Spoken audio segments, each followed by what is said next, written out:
মৃত্যুপুরী কেরলের ওয়েনাড, ধস বৃষ্টিতে তছনছ গোটা এলাকা। মৃতের সংখ্যা 350 পেরিয়ে গেল।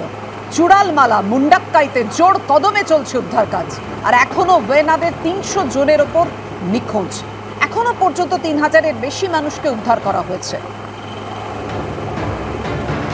ধসে মুহূর্তের মধ্যেই পাল্টে গেল সাজানো উপত্যকা।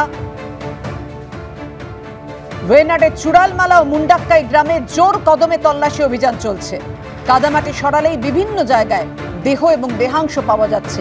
প্রাকৃতিক দুর্যোগে বিপর্যস্ত ওয়েনাডের পাশে দাঁড়াতে সেখানে পৌঁছেছেন তৃণমূলের 2 সাংসদ সুস্মিতা দেব এবং সাকেত গোখলে। ওয়েনাডে পৌঁছে গেছেন কংগ্রেস সাংসদ শশী থারুর। ফের বিতর্কে রাজ্যের কারামন্ত্রী অখিল গিরি। জমি জবরদখল রুখতে যাওয়ায় মহিলা বিট অফিসারকে রীতিমতন শাসানি দিলেন রাজ্যের কারামন্ত্রী। শুধু অপমান করলেন তা নয়, একেবারে হুমকি দিচ্ছেন, শাসানি দিচ্ছেন, দেখে নেওয়ার পর্যন্ত হুমকি দিচ্ছেন রাজ্যের কারামন্ত্রী অখিল গিরি।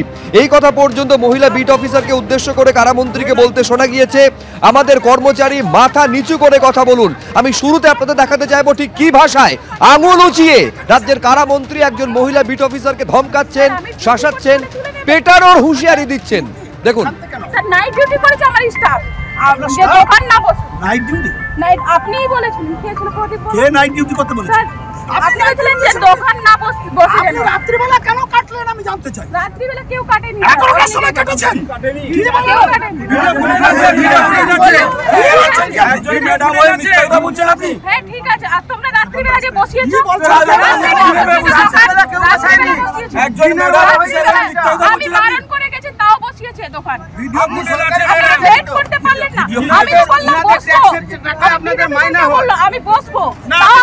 আপনি পালিয়ে গেছেন, গাছ পড়েছে আজকে বাঁচাও তো। গাছ পড়েছে ম্যাডাম, শুনুন ম্যাডাম, আপনি সবাইকে নিয়ে চলুন, বেশি দিন থাকতে পারবেন না। আপনার আয়ু 7-8 দিন 10 দিন। আমি আপনাকে বলছি যে বিট অফিসার আমি জানি ফরেস্টের কি কাজ হয়, কত বড় দুর্নীতি আমরা সব জানি।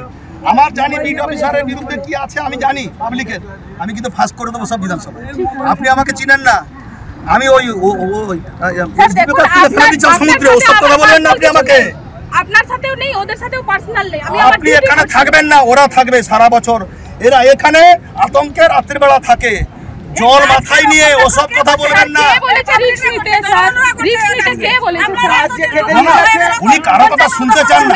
আপনি এত বড় ক্ষমতা দেখে মনে হচ্ছে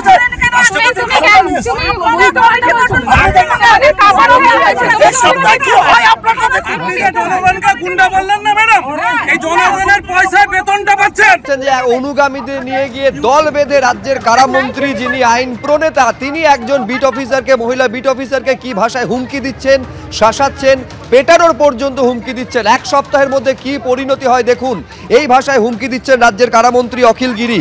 ফলে বুঝতে পারছেন যে রাজ্যের কারামন্ত্রী অখিল গিরি রোষের মূল কারণ হচ্ছে জমি জবরদখল হচ্ছিল, তা রুখতে গিয়েছিলেন মহিলা বিট অফিসার, আর তাতেই রীতিমতো অগ্নিশর্মা রাজ্যের কারামন্ত্রী অখিল গিরি।